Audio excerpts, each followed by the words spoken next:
मैं इस बिल के विरोध में अपनी बात कहने के लिए खड़ा हुआ हूं और इस बिल का विरोध इसलिए कर रहा हूं कि आप इस बिल को अगर एक लाइन में कहना चाहें तो लौट के बुद्धू घर को आए वाला बिल है ये। मान्यवर, पहले आपने कहा डिजिटल इंडिया होना चाहिए, सारा व्यापार डिजिटली करिए, छोटे छोटे पेमेंट आप डिजिटली करिए। प्रधानमंत्री जी गर्व से कहते हैं वो चाय वाले हैं, लेकिन इस बिल के माध्यम से चाय वाला, सब्जी वाला, समोसे वाला, ठेले वाला, ऑटो वाला, टैक्सी वाला, रिक्शा वाला, सबका व्यापार आप चौपट कर रहे हैं। क्या कह रहे हैं आप इस बिल के अंदर?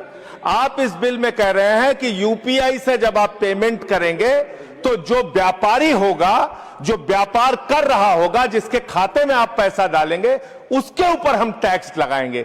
क्यों लगाएंगे आप टैक्स? छोटे छोटे व्यापार, सब्जी वाले पे, चाय वाले पे आप अतिरिक्त भार डालने जा रहे हैं।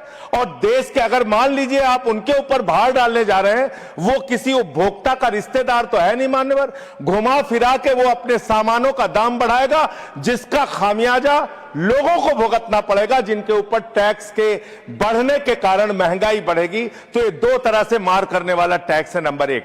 दूसरी बात, ये बिल लाया किन परिस्थितियों में गया है, ये देश को जानना जरूरी है। 31 मार्च 2026 को जो यूनाइटेड स्टेट्स ट्रेड रिप्रेजेंटेटिव्स है, यूएसटीआर, इसने आपत्ति जताई कि हिंदुस्तान में यूपीआई पर जीरो टैक्स की वजह से हम लोग बर्बाद हो रहे हैं।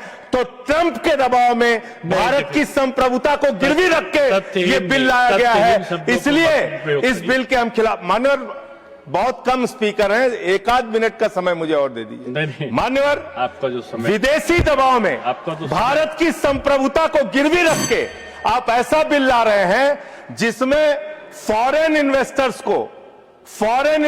को तो आप टैक्स में 100% एग्जम्पशन दे रहे हैं, लेकिन जो हिंदुस्तान में छोटे छोटे व्यापार करने वाले लोग हैं उनके ऊपर आप टैक्स लगाने जा रहे हैं। खत्म कर रहा हूं सर, 30 सेकंड और दे दीजिए। मान्यवर, यह सरकार कहती है यूपीआई के पूरे सिस्टम को मैनेज करने में आपको पैसा खर्च करना पड़ता है। अरे भैया, 27,000 करोड़ रुपए तो आपने सिर्फ मिनिमम बैलेंस चार्जेस के नाम पे 2 साल में देश के करोड़ों उपभोक्ताओं से ले लिया। तो इसलिए मैं आपके माध्यम से कहना चाहता हूं सरकार से, ये बिल इस देश के आम आदमी के खिलाफ है, छोटे व्यापारियों के खिलाफ है। इस बिल के विरोध में अपनी बात कहते हुए अनुरोध करूंगा कि इसको वापस लिया जाए। माननीय श्रीमती महुआ